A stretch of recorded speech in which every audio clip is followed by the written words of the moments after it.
Hello, everybody. Welcome to our Fireside Chat about organizing data visualization training programs. My name is Jill Brown, and I am the Programs Director of the Data Visualization Society. And I'm just here to introduce you to Fireside Chats and DataViz, but I'm actually going to pass over the mic to another moderator and some panelists for the discussion today. So I'm super excited to be here. If you all haven't heard of Fireside Chats before, welcome. We try to do Fireside Chats about once a month. Sometimes it's a little less frequent, but this is just a really great opportunity for us to hear from folks in the community, from data visualizers like you who might be listening, from others that talk about topics that we might not know a lot about.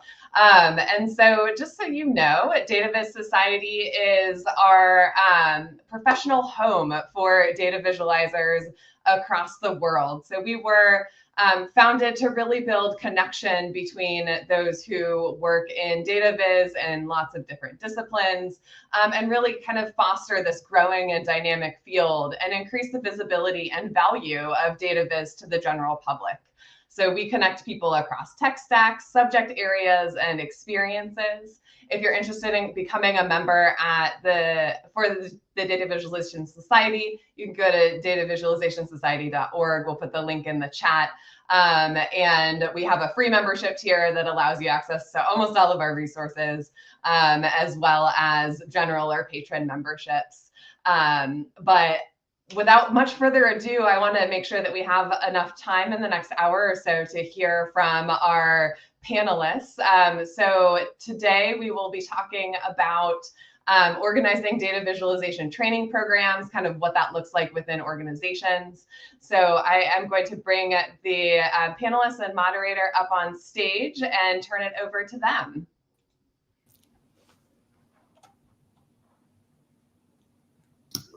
Great, thanks, Jill, so much. I am Alicia Van Benek. I'm the moderator for this panel today, and we'll have Jen and John introducing themselves in just a second.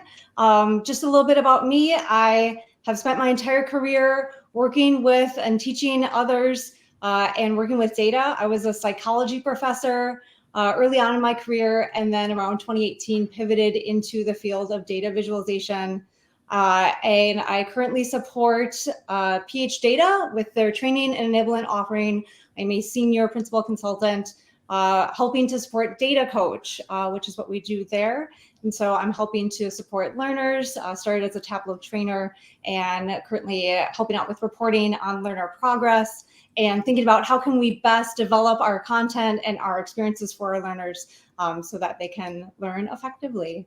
So again, I'll be moderating, I'll be asking questions and providing my own insights as well about what it looks like to do data visualization training. But I want to go ahead and hand it over to Jen and John to introduce themselves as well before we get into those questions. So Jen, if you could share some information about yourself. Yeah, thank you, Alicia. Thanks everybody for being here. Hi, everyone. It's really great to be here. My name is Jen Schilling.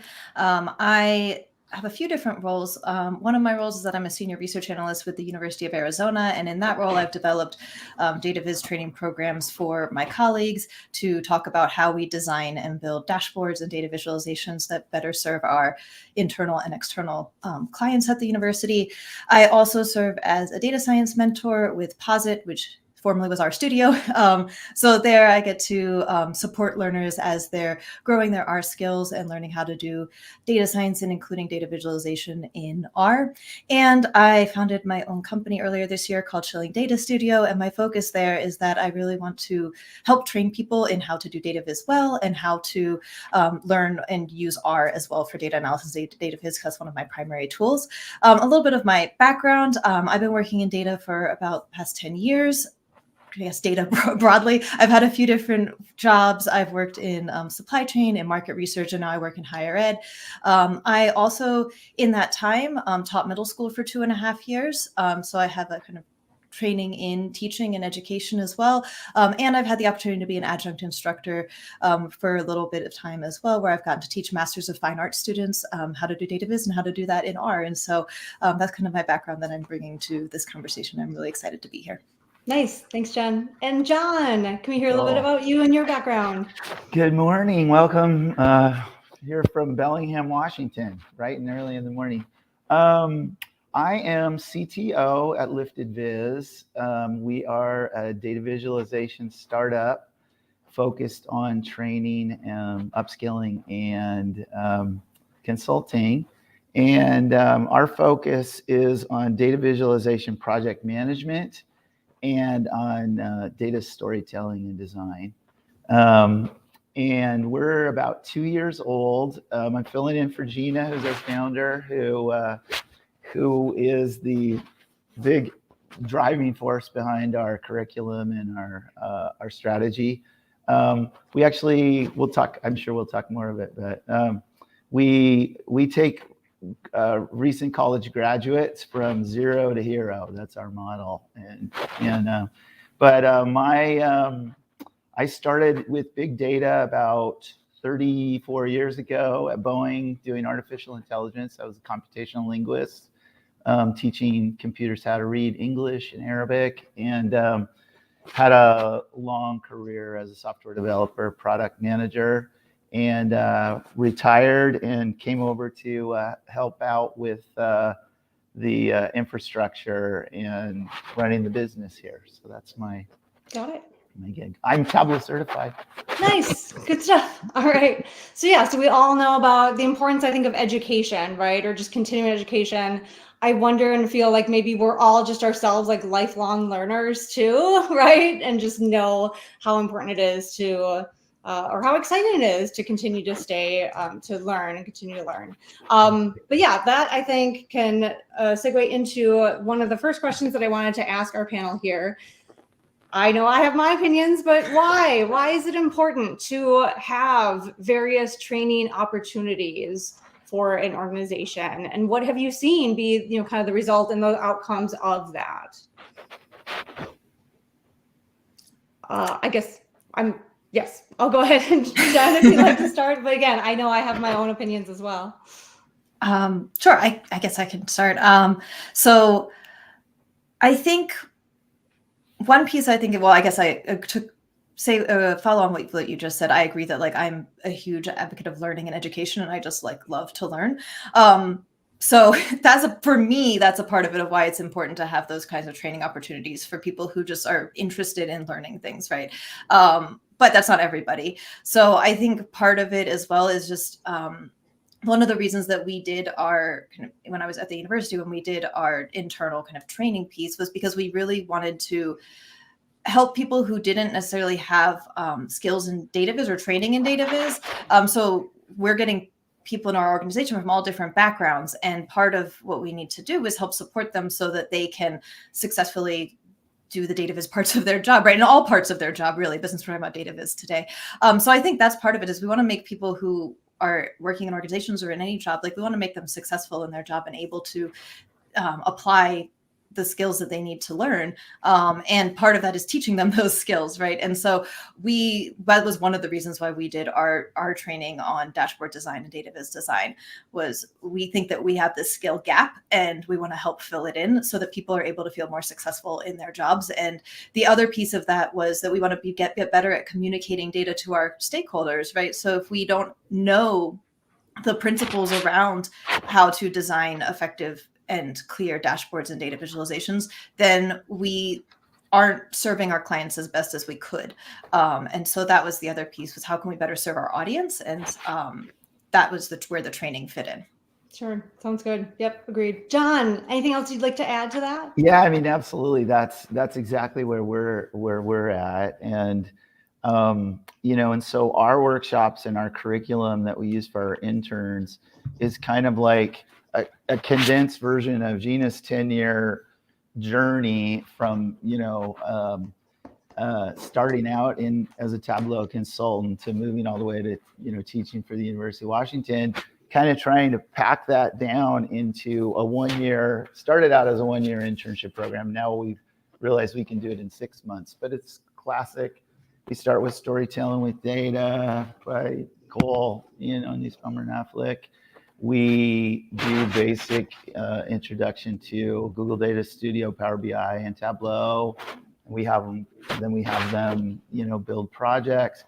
But we try to quickly get into project management strategy, and we have lots of templates and reuse and, you know, a process. So we're very process managed, so that whether it's our interns or it's somebody that we're consulting with to build a project, you know, we're training them every step of the way in our development project to try to reduce churn, et cetera. And then also, you know, trying to give them, like Jen said, trying to give them that data literacy beginning and give them a lens to be able to look through to evaluate, you know, if this data visualization is working. Do they have a basic foundation of understanding what pre-attentive attributes are and what design, what's good design, what's lack of clutter, you know? So they're not just like the within an enterprise, you're starting to build, like, one of the design principles, right, is repetition, consistency through repetition. You know, are you building a good data culture, and are you supporting that with good processes and artifacts and theory? And then you also have to develop the skill, and the only way you can do that is by doing it. Right. Yep. Yeah, I think for us, what we've seen at Data Coach with some of the different organizations we've worked with is there seems to be a tendency for a lot of organizations to have Excel spreadsheets, and that is where their data lives. So Yeah. they've collected the data, they've got the data, but it's just piles of numbers in many cases, and it's just not very efficient for their current analysts to be able to find insights in that pile of numbers, or to even be efficient in you know, the updates that they're making to it. So it might just be like manual processes and copying and pasting values in cells in an Excel spreadsheet. And so it's trying to move them into processes that might be more efficient, helping them to be able to actually get those insights that were lost before is one piece of it. So people saving time and ultimately enjoying their jobs more, right? Because they're actually able to apply, you know, some really interesting skills to what they're doing in their day-to-day. So that's, you know, some of our outcomes of what we recognize as just being important is helping people do their jobs more effectively. And then also noting that, let's say somebody is experienced in data visualization, some of the tools already, there's always opportunities to learn more, right? The tools are becoming more sophisticated. There's new ones coming out there. The organization may shift to a different analytics tool or make another one available. So yeah, always having those training opportunities available. Just there's always possibilities to skill up or get better at right, what they're doing. So for us, I think we see it, it's not just a one and done. It's like kind of ongoing, right? Or even just the process. It's not, you know, just like a boot camp of like a couple of quick weeks, but it's really continuing, you know, possibly throughout their careers, potentially. So I think we've already kind of touched on some of these topics, so I want to dig in a little bit further of what are, again, I think we've already touched on some of these things, but, you know, for you both creating data visualization training programs, what are some like must-have topics, you know, anybody going through the program just needs to go through? What are some nice-to-haves maybe that should be covered in, you know, the different training visualization opportunities? So John, I think you already mentioned, right, you're focusing on data storytelling, helping people understand how to effectively communicate their data. It was an interesting point that you made, the project management piece. That is interesting and I think useful, and just even that documentation.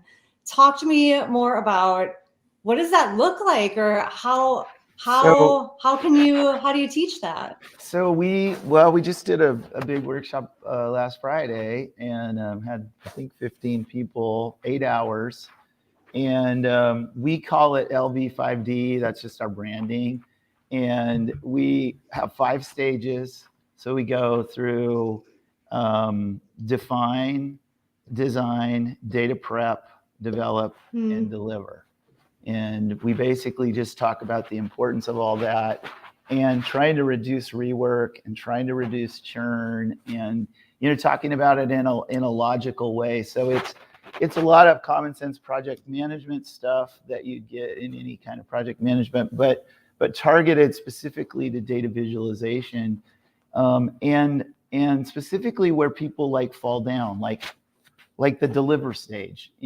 Most people just throw the viz over the fence. It's like, that's not a good strategy for adoption or for getting a good ROI or for getting, repeat business.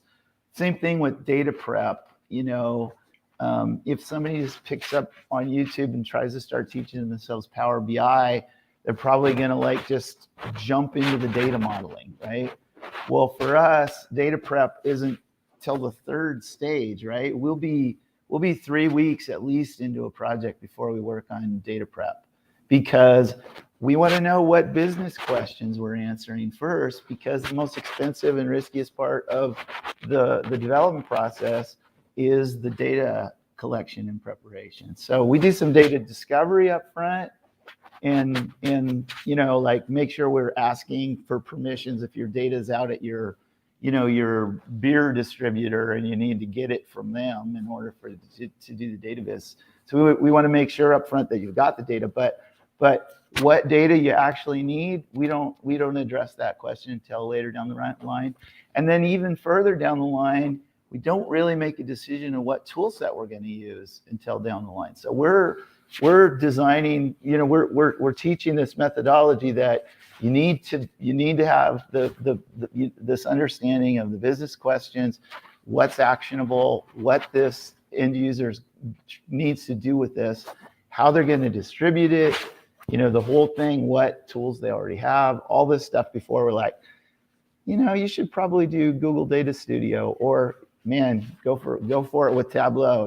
You got the money and you've got the interactive cool thing to go with it. So we have this process, and we have lots of attributes that we use to support it. Reusable interview templates when it comes to the design stuff, reusable templates that have like suggestions for 20 pixels of white space, for how, the classic storytelling with data kind of suggestions of 5 levels of text hierarchy, and all those really kind of just basic foundational things that are in there, along with this process that you can come back to and use as kind of an anchor to hold on to as you're getting overwhelmed with the project. So with that, if I've understood you correctly, you're training people potentially to work on the clients. This is consulting work that they're doing. Is that correct? Or I guess my question is, when people are learning these new skills, is it, here's a project that you can apply these new skills to, or is it like, here's the client's project that you can apply these new skills that you're learning to? So for our recent college graduates and interns, we try to have them work on real projects as quickly as we can. Yep. But also every customer that we work with, we are basically training in our development process. I mean, our contract, they've signed off on it.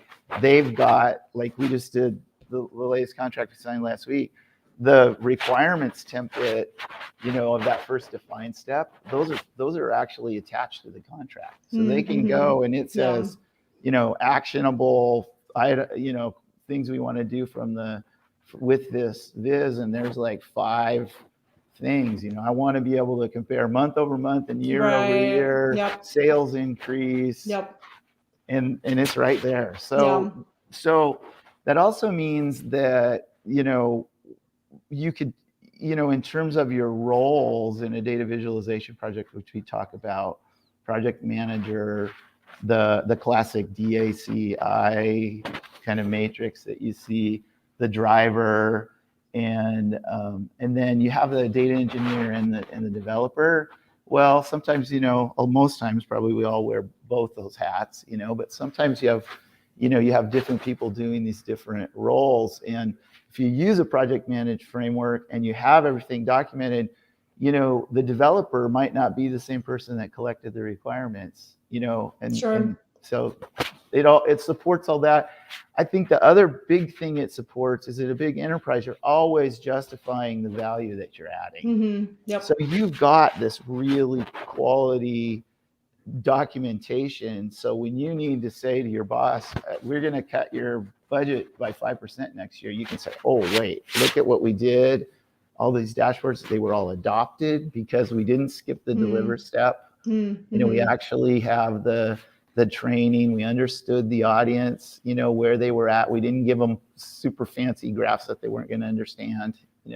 We supported their business decisions. Got it. Jen, what I think you had also mentioned the data storytelling piece on your side as well, right? Talk to me a little bit more about what are the different topics that you're making sure to always cover. Yeah, I really like the data storytelling framework. I also really like design thinking. That's kind of the framework that I use, which is similar to what John was talking about, but like empathize, define, ideate, prototype, test, implement. And so that's the framework that I like to use, and I like that framework because, as John just mentioned, it focuses a lot on the audience. And so we start by understanding our audience and what they need to know, what they're interested in, and then we define their problem. And then we can get to what data is there and brainstorm what kinds of visualizations we could use to kind of communicate that. But it's really starting with that understand the audience piece. So that I think is a really critical one. And again, this like framework for like, how do you approach a project? Like, how do you approach a data visualization? I think that's really a key skill. And if we can build that framework into the trainings, that helps people make those connections and see the different steps and understand how they can then implement it into their own practice. So that's a big one for me. Then I think just kind of I think it's useful to know the design principles, like the pre-attentive attributes to solve principles, like all of that. Like, how do people process information visually, and what kinds of things do we need to know about how people do that so we can make more effective visualizations? And some of them, it's just so interesting once you know, like, oh yeah, of course we make groups out of things that look similar, but you don't know that till you know that, right? And so I like those kinds of things, pulling in those kinds of things. And then I think another big important thing is this idea of data literacy, and like what makes sense to do with certain types of data. There are some graphs that are not the right choice because of your data. And I mean, we can definitely, I love seeing people's experimentations and explorations with different types of graphs. And a lot work in many, so you can make a lot work in many circumstances, but some just are not going to work with the type of data that you have. And so I think that's a hard skill to teach people. But that's, I think, a really critical one of how do you get this sense of data. And I keep thinking, because I've been trying to think more about like, how do we actually teach people that? And I'm trying to think about like, how did I learn that? And I'm not exactly sure how I figured that out. And so that's hard, right? Because like when I know how I learned something, it's easier for me to teach it to somebody else. If I'm not sure how I learned it, it's a lot harder to figure out how to explain it to someone else. So I'm still thinking about that, but I think that that's a really critical component of like, how do we understand and interpret and work with data? Like that's I think a key skill too. And then the last thing that I think about in terms of building out a training, when I taught middle school, one of my principals talked about the WIFM, which is the what's in it for me. And he would always remind us, like, you got to tell the kids the WIFM. Like, there's got to be like whatever unit you're teaching, whatever lesson you're teaching, like there's got to be some way that they either connect to the information or you're helping them see why it's important or things like that. So I think that is a key thing just with training in general. Certainly some people are going to come to these types of training because they're really interested and they want to be there. And then some people may not be so sure about why they're there. And I think helping people connect to like what's the benefit and what's in it for them is important. And then I think that extends to data visualization too. Like when we're showing, especially in like a business context, when we're building dashboards or building visualizations, we want to help our audience connect and see what's in it for them for going to that source and that tool and using it. And John mentioned the communication and like delivery piece, and that's so key because we can build all kinds of things and no one ever uses them. And I think it's great to talk about that because that kind of that implement step of the design thinking process ties into that deliver step in the 5D process that John was talking about. Got it. Real quick, and I have my thoughts as well about these different topics that again overlap with some of yours as well, but it just occurred to me real quick, for people when they're doing the delivery piece, are you all training your folks to be able to like, let's do a demo of the dashboard, let's give you practice of actually demonstrating this to a client or walking through like, here's what the dashboard does and here you can do this and this and this? Is that part of the training as well, of just like for us it demos? So we consider that like part of also an aspect of data storytelling, you know, and Yeah. so, you know, the emotion you give is the emotion you get, and Hmm. all of these kinds of Hmm. things about how you're working to engage the audience, and you know, and overcome basic, you know, if you just send somebody a link to you know, a data visualization, they might open it up and they look at it, and if they don't get it like instantly, I mean, our goal is to use pre-attentive attributes and force them to get it Sure. instantly. But if they don't, and they've never used it, you know, you really want the opportunity, and you want to plan for the opportunity and schedule the opportunity where your primary stakeholder and your secondary stakeholder maybe and their audience are gonna get, like, you know, you're gonna control the narrative. You're gonna really make sure they understand the story that this data is telling, that it was designed to tell, and that there's gonna be some call to action at the end. You're gonna look, you know, and maybe it's just, hey, everything's great. Or maybe it's like, oh my gosh, you're spending $30 per, you know, conversion with your Google ads, and you're only spending $1 per conversion with your YouTube ads. You need to shift some money in your marketing channel. So it's finding that insight, making sure that insight is shared, right? And making like sure that's that the goal.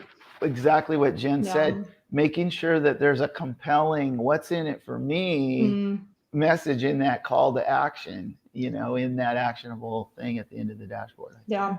So it's interesting because I think we're touching on these ideas of, you know, of course, I think the data visualization training is going to talk about where to point and click in a tool, right? How do you actually build that chart in the tool? How do you actually connect to the data? How do you actually publish that out or share that out with others? But a lot of what we're talking about is more people. It's how do we navigate, right? This work that we're doing with people and making sure that they have their needs met, and that, yeah, we are doing our jobs effectively. So yeah, because the success of the adoption of this dashboard is going to have very little to do whether you used a horizontal or a vertical bar chart or a pie chart or a trend line, you know, that communicated the same information. It's just like, that's, you know, that's important, you know, and maybe they like pie charts and, you know, and they're used to them or something, but really that's, you know, that's just such a small piece of the overall of kind of managing the overall success of moving these people along on their data visualization journey, on their data literacy journey. Got it. Okay. Some other things that I wanted to share out of some of the different content that we cover as well, which again, you probably also or may also cover, like basic statistics. We've got a course on that, right? Because that's important just for, especially for people who are just starting out. What's a mean, a median, a mode, you know, variability, distributions and data, things like that. We talk about the 6 rules of structuring data for analytics. Because again, a lot of times people, you know, maybe they've been using Excel spreadsheets where the data is structured very differently than if you were going to connect to it in Tableau. So just thinking about some of those things is where people are often getting stuck. Yeah, we do have the content on data storytelling as well. And then, yeah, just the common chart types, right? So just that introduction into, here's common charts that you'll probably see. Here's when they're, you know, here's when to use a line chart. Here's when to use a bar chart for categories and things like that. So yeah, it's that kind of introduction into that vocabulary that that people, if they're brand new to it, may not be familiar with. But yeah, and then from there, and then of course, you know, we're also covering what does it look like to use color strategically, right? Which is relating to those pre-attentive attributes and adding context and that other information, maybe instructions for your end user. Is this a good, you know, end user experience? So again, all of these other things beyond just where do I point and click, I think is key. So I want to move to our next topic here. And again, I think we've touched on some of these ideas already, but I want to dig in further. What is kind of the training approach that you all take? Which again, I think, John, you did speak to this at some point or on some level. but I'm also curious, has that process of like, here's what training looks like for us, not just the topics, but like, here's what it looks like to actually sign up and be a part of it, and how we deliver, this kind of content and experience. Has that changed for you over time? Based on what you've seen happen with the people that you're training, and yeah, just kind of a snapshot overview of what can a person expect, coming into your training, of what that looks like. Jen, I think we have not really, I don't know if you have touched on yet, like as a student, what's my experience look like? Yeah. And we also got a question in the chat that I don't know if we want to talk about that too. Sure. It's how much does training focus on recommended process versus basic data viz skill? And I think maybe that ties into this question that you're asking, like, what does training look like? Yeah. So I think from my point of view, I think the process goes across learning the skills, right? Like the process is throughout. And then you plug the relevant skills into the relevant pieces of the process, or maybe some of them continue throughout part of the process. And I think another piece too, I like to focus on, like, kind of in terms of like people coming into a training that I do. I like to think a lot about the audience and kind of talk about the audience a lot and think about how we can personalize things for them. And so we're thinking a lot about, like, what is this process? And then how do we learn these specific skills that tie into the different pieces of the process? And then, I mean, I think we were just talking about tools as well, right? So I think that we can teach all of that through practicing with a tool. Yep. Or you can learn kind of the principles and design aspects and process aspects separate from a tool, and then have a separate training that focuses on how do you actually do these things in this tool. And then I think what you mentioned, Alicia, about this idea of the stats piece and like that data literacy stuff I was talking about as well. I think that's maybe like a third, maybe it's like a triangle. And now I'm seeing a triangle, but maybe that's just because I've got the data viz logo in my upper right corner and I'm like, there's lots of triangles. But like, there's like the data literacy, like data foundations piece, and then kind of the data skills piece, and then the data tool, like the tool piece. And I think those are kind of all connected. And I think they can be kind of throughout a whole series, or it could be individual components depending on the needs of the audience, or the needs of the people in the training, right? And I guess to kind of talk more concretely about your question, sure. I really like a lot of interactivity. I like to make sure that people are kind of engaged and following along. I like to do a lot of examples. And I think that anytime that we can allow people to practice things is good and important, and discuss ideas and things like that. So I don't know that I have a kind of solid, this is how I train, because I kind of like to tailor it to based on the group. But that interactivity piece is really key to me, that those check-ins and showing examples, like this is before and this is after, and this is how we actually apply it. I think part of that comes from how I like to learn. I like to see applications of things. And so that's kind of the way that I teach. And I guess maybe that's the end of my thought. I felt like there was something, but it's gone. So I'll stop and let John and you talk about that question too. Tell me about what's the kind of timeline. So let's say people sign up for the training. Are they signing up for, is it like a couple of weeks, a couple of months? What is that? Is there kind of like a start and an end of like, we're going to cover this course, or this content, this learning plan, and this time frame? Are things due at certain times? How much time can they expect to spend each week on the different training materials?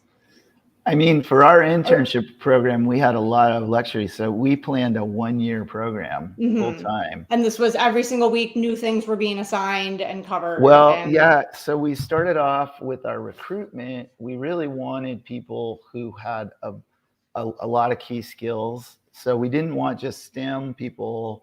We wanted STEM people that had some artistic bent, that also could be good public communicators, speakers, and good writers. So we were like looking for unicorns.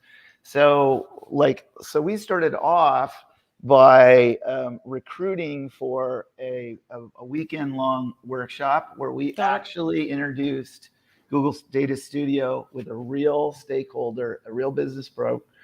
And they had to get through like a hackathon almost Sunday afternoon, present their data viz to all the other participants. And then we made offers to like 8 people, and then we selected 4. And then we ran them through. And I mean, they right away they got the basic storytelling with data was, I think, once a week. We did a chapter a week, I think, starting off. And then we did other books like Data Story and the Big Book of, we just kept going with our book club. Once a month, we had a hackathon, and they could choose anything they wanted all day on a Friday, but they had to do a slide deck, a little slide deck and present, and it was competitive, and everybody voted. We used Google Forms and made data so we could see who wins and started. And so we, building this whole, and right away giving them their own project to work on. And like Jen said, always coming back and grounding in the process. Okay, we're in the define, this is what we're doing. So we're teaching all the other stuff, but always in the context of the process. And letting them run some of the, like one of the hack days, one of the guys was a beer aficionado. We're a big microbrewery town. He wanted to do a viz that you could explore different kinds of beer types across and we were like, so he did his presentation on the hack day, and he said, hey, could I have some hours every week to work on this? We're like, okay, go for it. He got on Tableau Public. He got in the 2 newspapers. Nice.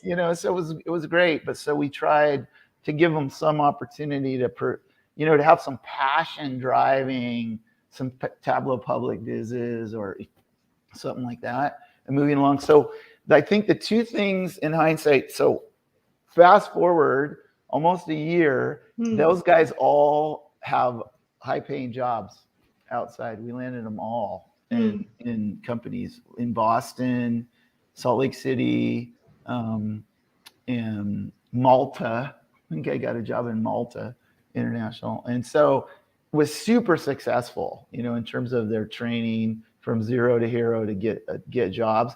2 things we do, and next year we're doing the internship program differently, but we're gonna just back up to 3 months instead of a year. Got it. And also with the data visualization projects, we had everybody on their own project because we thought that would force people to take the leadership role in that particular data visualization with that particular customer. But I think we found that with these younger people, they wanted to come to the office. They want to be social. We were like, we had a hybrid model. You worked from home most of the time, but they're young. They wanted to interact with other people. So I think we would have done the data visits. Next time we'll do it in pairs. Got it. But those were the 2 things that we didn't need so much time to get them up to speed with the curriculum. I think in 6 months you could if you were doing it full time and you're really structured, really covering everything, you could become a pretty good entry level. You could go out and do a good job if you had the processes to rely on, to be a good data visualization developer. And wherever you go, to be a leader in driving reuse and process and good project management. Got it. Okay. I can speak a little bit too to what we do at Data Coach, which we've had some changes over the years, but some consistency as well in how we approach it. So what we do is depending on the learning plan that people are going through, we'll sign up people in cohorts. And so it might be 20 or 30 people at a time, where, again, the organization that we're working with, they've identified these people that they believe, should be skilling up. So we'll have everybody start at that same time. We'll have a specific, syllabus and schedule. These are the lessons that you should be learning every single week. These are the due dates for, the projects that you're going to be working on. And it's been about 3 months for the entire kind of learning program. And that's going through starting with, Tableau, what we call Tableau Foundations. You've never opened Tableau before. Here's what it looks like to connect to data, build out some initial charts, and then moving into more intermediate skills in Tableau and then more advanced skills in Tableau. So again, there's a sense of urgency there. It's 3 months, usually about 5 hours a week is what we recommend, just to kind of keep up on the content that's being covered, and them getting a chance to do practice problems, knowledge checks. They're watching videos, they're getting in the tool, getting that practice with it. And then the data fluency courses, that could be on top of it as well, right? More content that they're covering there. So a couple of things that I wanted to mention that is just part of our process that we've seen be really successful is the projects that people are doing, which again, I'm hearing both of you saying as well, right? So we have what we call capstone projects. So we tell people, even at the very beginning of the training, think about what data you have, think about what you need to build out for your team and yourself already anyway. That is your project you're going to do. And you go through this training and you are making attempts to connect that data and apply what you're learning, kind of lesson by lesson.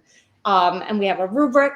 And so we're asking people, show us evidence that you can do, X, Y, Z in this tool, and that you are actually building out by the end of this a new dashboard or report that is viable and usable and huge return on investment.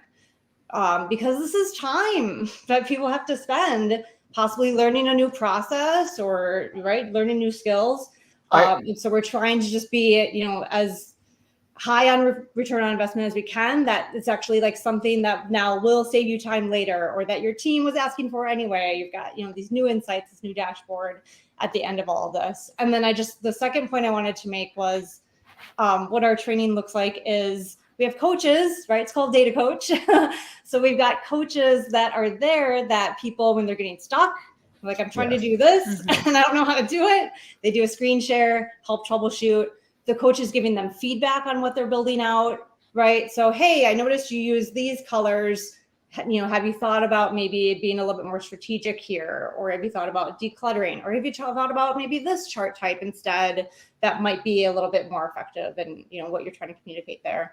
So it's the coaches there to give feedback and to provide that support, as they are learning these new skills. And so those are really kind of the two big pieces for us that we've seen just be so helpful. And then also that accountability of this is due this week. Everybody else as well, this is due this week, so that it's so easy, I think, to deprioritize that professional development when there's not really a schedule to follow, or there's other things on their plate, right? Other work that they have to be doing. And so trying to kind of have that, those boundaries around it, I think could be helpful as well. And when we've seen people do it kind of more self-service, where it's like, here's some content, whatever you feel like, completing or doing, go ahead. It's hard for people, I think, to kind of schedule that and stay on track with actually spending time doing professional development. Yeah. And I see you all nodding. You've seen, I don't know if you had, well, we can come back to that other point later. Or is that, oh yeah. Well, okay. Two other things that I want to touch on, or anything else that's on your mind, Jen, about what you wanted to, or John, yeah. I was just going to second the data coach thing, because if they're doing what we call a community connection project or whatever, they're doing their project and they've worked it through. They're novices, so their dashboards are functional and they look pretty good and they follow the principles, but they've had access to Gina, for at least once a week for an hour, like a data coach situation. Yep. But at the end, she'll take their dashboard and give it like a polish for them. So maybe she'll spend 3 or 4 hours and make it look like something a pro built. Yep. Just clean it up and help them. And they really, I think on the one hand, they feel like, well, that's cheating. On the other hand, they feel like I did 99% of this and now it's on Tableau Public and it's cool. Yeah. So that's part of what we do. Yeah, it's those other examples to be able to see, right, from people that have experiences, I think can be so helpful. And when people are getting stuck, it's having a buddy, right, to be able to help get unstuck, which does relate. Oh, go ahead. Just to keep the frustration factor down, because that's a big hit on motivation. I think that's why people that just, all the people that have Power BI that they get for free and their boss says, hey, and they start doing it and they just get so frustrated, because they didn't get training. Yep. So I think that leads really great into my very next question. So there is a book called by Eva Murray called Empowered by Data: How to Build Inspired Analytics Communities. In that book, the big takeaways that I continue to see over and over in the book: people learn better together and from each other. And so my question for you all is, on your experience, is there a comparison that you can think to of, have you seen better training outcomes when people are part of a community and learning as part of a community versus trying to learn on their own? And would you say, based on what you've seen, is being a part of a larger kind of training community almost like essential a part of the piece? Or what do you think? Do you have those experiences that you can speak to? Here's what it looks like when somebody was not part of the larger training community versus when they were. Have you been able to see kind of differences in how people are learning in either of those cases? Yeah, so I guess I've seen both, and we also have a question about different ways that we've had participants do capstone projects. So maybe that ties into, especially for the enterprise, I think the person said. So yep.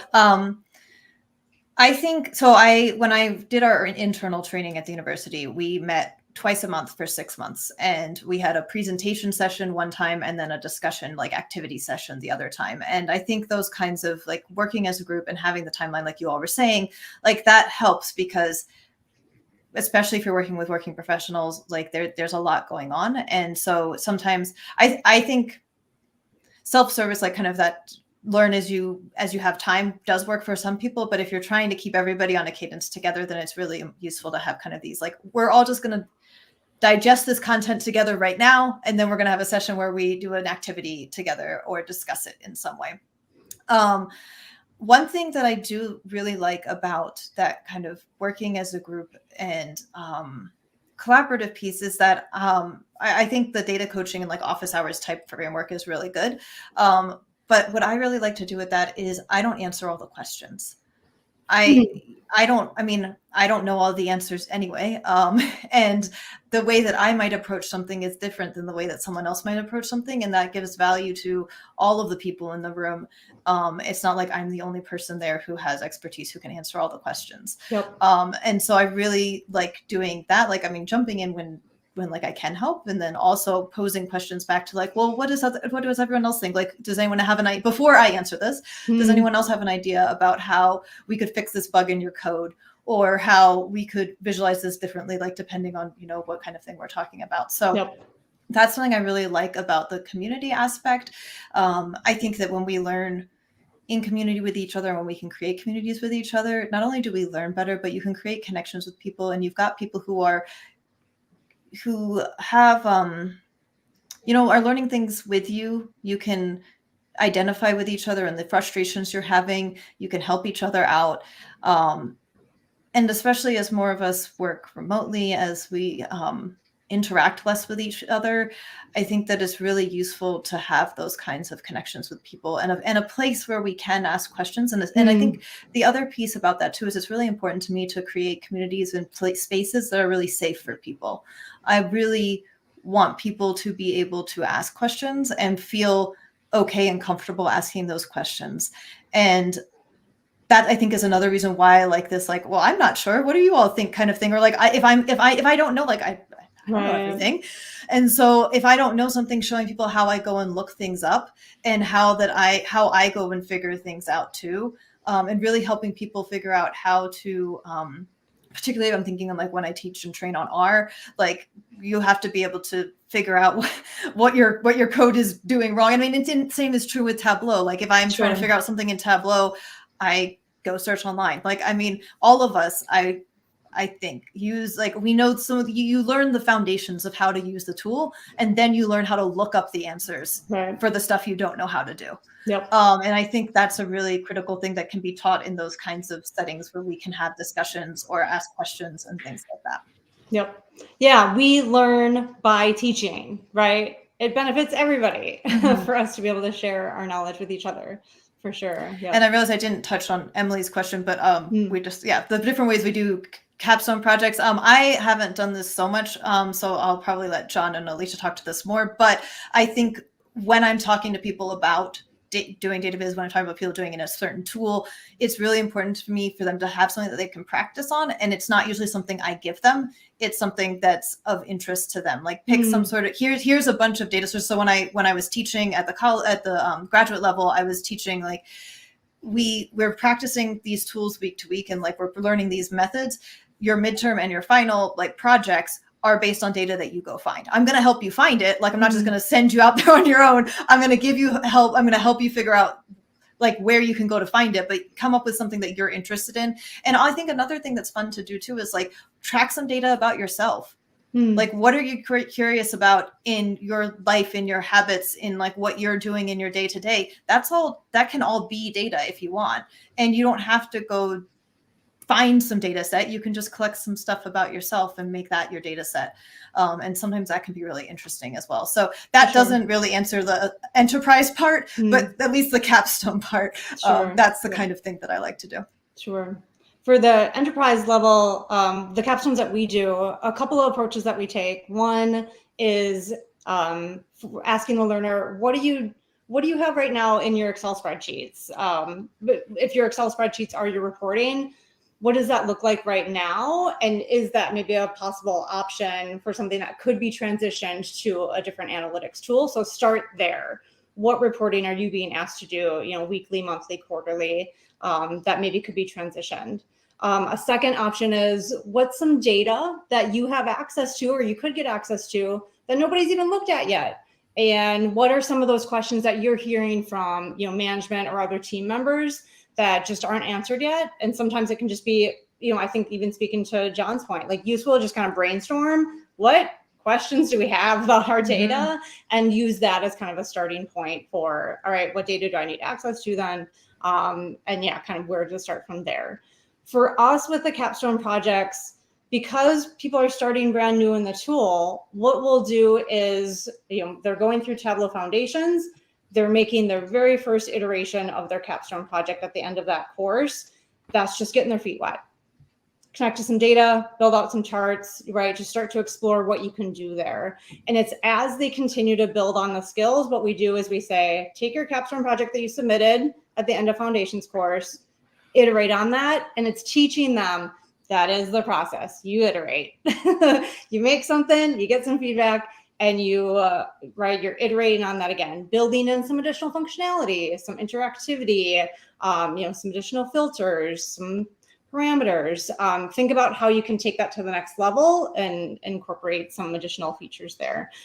Submit that, your next version of your capstone at the end of the practitioner course. And again, doing that same round in the third course. So it does take time, right? I think you would agree. It's not something that just happens overnight and all of a sudden you have an amazing, well-functioning dashboard.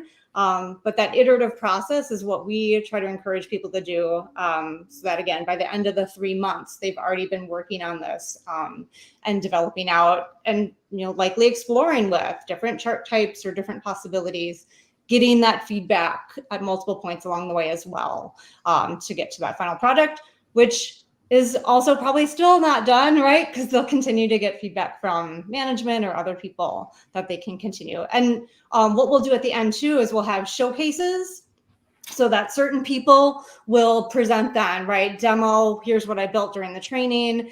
And that gives people a chance to give feedback during that session. And we'll specifically ask them, what are the future enhancements that you're thinking about for this? Because there's always something more that could be done, right? So that's, I don't know if that answers the question, but that's what it looks like in terms of kind of identifying a project and kind of working through the different capstone projects that they have. And then we do that, I've been mentioning Tableau a lot, but we also teach in Alteryx, which is a data preparation tool. So in that case, the capstone project is build out a data preparation workflow, right? And again, at the first level, like here's the first kind of tools that you can start with, and then building in some additional, functionality and complexity into that workflow is another possibility, depending on the tool that people are getting training in. Any other thoughts or questions? Because I want to make sure we get to my final question, and we've got 6 minutes here because I think this is a really important one. Are you ready? Here's my question. In your experience, What are some reasons, right? We were like, here's some training, everybody, here's some training. Training's amazing. It's going to be amazing. Why would people either not be interested in completing the training, or it just wouldn't work out for them to be able to be successful in the training? What have you seen, if you have seen it, of when it just doesn't work out for that person for the training that they're being offered? And let's talk about what happens and how can that be, kind of resolved, if that's the case, because that's going to happen. At least I've seen it happen. I think one case that we talk about is when data analytics is being jammed down people's throats from above, and they're perfectly happy with their spreadsheets. They've been getting what they need to get out of it for 20 years, and they don't want to learn a new tool. They don't want to use a new tool. And I think in that case, what we try to help people do is, get champions, convert them, get them engaged, find out what works for them with the spreadsheet that they're using, but where are their pain points? Again, what's in it for me?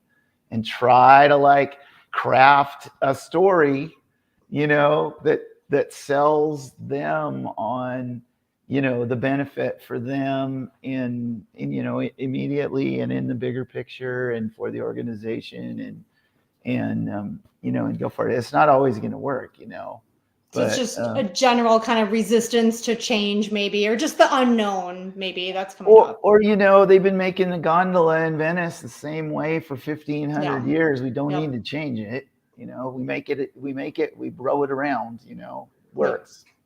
So what do you think, Jen?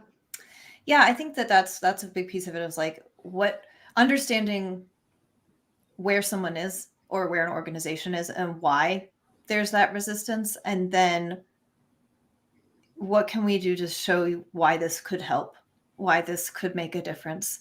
And sometimes it's not the right time or the right solution. As John's saying, maybe it works, what you're doing works.